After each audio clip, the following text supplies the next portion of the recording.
Sans transition, vous êtes sans doute ce soir très nombreux à imaginer ou penser votre futur repas de Noël. Après des études au théâtre à la Sorbonne et au Conservatoire d'art dramatique de Paris, c'est comme chef cuisinier que le comédien d'origine camerounaise Alexandre Bella Ola connaît le succès. À l'occasion de la réédition de son dernier livre, Les cuisines d'Afrique noire, paru chez First Edition, Alexandre Bella Ola va nous conseiller sur un menu pour les fêtes. Alexandre Bella Ola, bonsoir et merci infiniment d'être avec nous. À mes côtés pour cet entretien, Christian Eboulé. Bonsoir Christian. Bonsoir Namouri. Alors je vais vous laisser lire les premières lignes de ce livre qui vient d'être donc réédité. Absolument. Mes grands-mères m'ont initié aux saveurs de leur cuisine et leur environnement. J'ai été attiré dans la cuisine par les saveurs culinaires de mon père. Ma mère m'a forcé à rester dans sa cuisine quelque temps. J'ai séduit ma femme avec ma cuisine. Ma femme m'a contraint à rester dans sa cuisine toute ma vie. Ces mots sont les vôtres, comme le disait Namouri tout à l'heure, ils ouvrent votre livre, mais de quelle saveur culinaire paternelle est-ce qu'il s'agit ici, Alexandre Bella Ola, qui vous ont amené à rentrer dans la cuisine et à y rester au point de devenir aujourd'hui chef cuisinier réputé? Un homme dans la cuisine, mon père dans la cuisine, mon père boy de la colonisation, mon père initié par la colonisation, par les Blancs, le sucré dans la cuisine. C'est le sucré de mon père qui m'a attiré dans la cuisine. D'accord. Pas la saveur de ma mère, non. Le sucré de mon père. Alors, à quel âge est-ce que vous avez découvert ce qui est aujourd'hui votre Madeleine de Proust, le manioc? Vous nous avez apporté un bocal qui comporte une recette dont vous allez nous parler, très simple. Ouais, ça, c'est le manioc, ma Madeleine de Proust que j'ai découvert pendant mes vacances au village. Ma grand-mère ne jetait rien. Le reste de manioc, elle le trempait. Et la traduction littérale de ce manioc, c'est-à-dire chez moi, on dit moudoumbon. Et en français, on dit le manioc baptisé. Donc ce manioc, on le trempe dans l'eau et on transfère de l'eau chaque matin pour renouveler de l'eau. Ça, ça vous cale pour toute une journée. Eh bien, justement, Alexandre Bella Ola, nous vous avons invité ce soir pour donner des idées à nos téléspectateurs qui réfléchissent ce soir à leur futur repas de Noël. Vous avez concocté donc ce repas, vous allez nous le présenter, mais tout d'abord, expliquez-nous pourquoi avoir choisi ces aliments. Alors, ça, c'est, disons, les éléments que j'ai choisis représentent justement toute la cuisine d'Afrique noire. Donc, on a l'arachide. On a les feuilles de manioc. Le manioc, pour moi, comme je vous disais tout à l'heure, c'est ma Madeleine de Proust, c'est-à-dire le manioc est au centre de toute l'alimentation.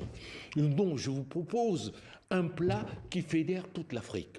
Vous avez la tické de Côte d'Ivoire, qui est rentrée à l'UNESCO. Vous avez les feuilles de manioc et vous avez les noix de Saint-Jacques. Donc vous voyez, je fais un voyage... Pour nos téléspectateurs, afin qu'ils voient cette composition, voilà.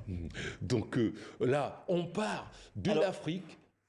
Mais vous nous avez fait une petite surprise, il y a une entrée, je crois. Oui! Qu'est-ce qu'on a en entrée? En entrée, alors, vous avez une terrine de graines de courge. La terrine de graines de courge... Que je vais goûter. Eh oui, effectivement. La terrine de graines de courge que j'essaie de vous proposer différemment, c'est-à-dire vous la proposez avec une petite salade. Vous savez, c'est un plat qui est assez consistant, donc il ne faut pas le manger en grande quantité. Là, avec une légère salade en dessous, un lit de salade, vous avez une superbe entrée.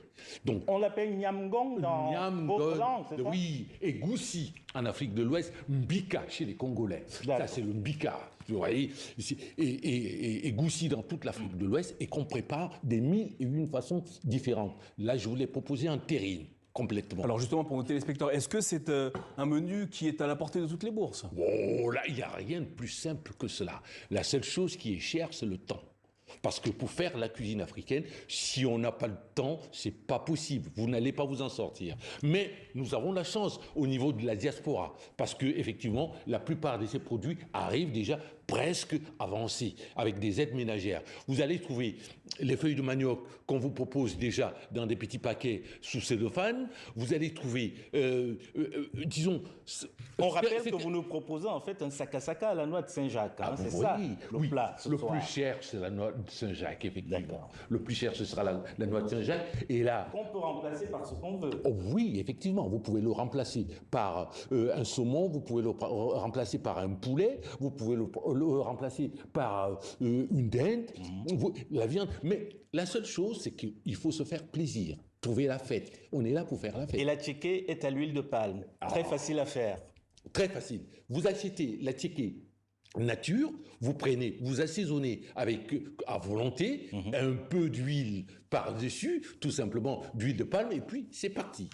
Et en dessert? Et absolument. Un vrai repas de Noël ne serait pas un repas de Noël sans dessert. Alors, gentil, je tiens une part de gâteau dans mes mains. Hein, je sais pas noter. C'est une tarte tatin à la banane. Expliquez-nous ce que c'est. Alors, c'est une tarte tatin à la banane.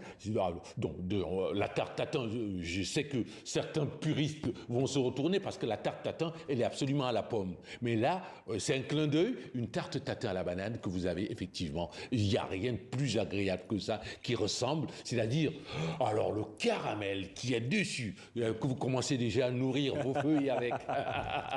Vous avez un petit conseil à propos de ce caramel? Il faut faire chauffer le sucre avec 6 centilitres d'eau, c'est ça? Effectivement, c'est-à-dire le caramel, c'est toujours un tout petit peu d'eau pour avoir, et vous faites votre caramel, vous déposez dessus, ne vous embêtez pas, vous achetez une pâte feuilletée chez le premier épicier, vous mettez tout ça, vous disposez les bananes telles que vous le souhaitez dans votre fond de tarte, et vous mettez votre feuille par-dessus. Eh bien, Alexandre Bellola, merci infiniment d'être venu ce soir nous présenter votre repas de Noël qui est à la portée donc de toutes les bourses. Christian Éboulet, merci à vous. Ne mangez pas trop, on va laisser un petit peu pour les autres. Merci à vous.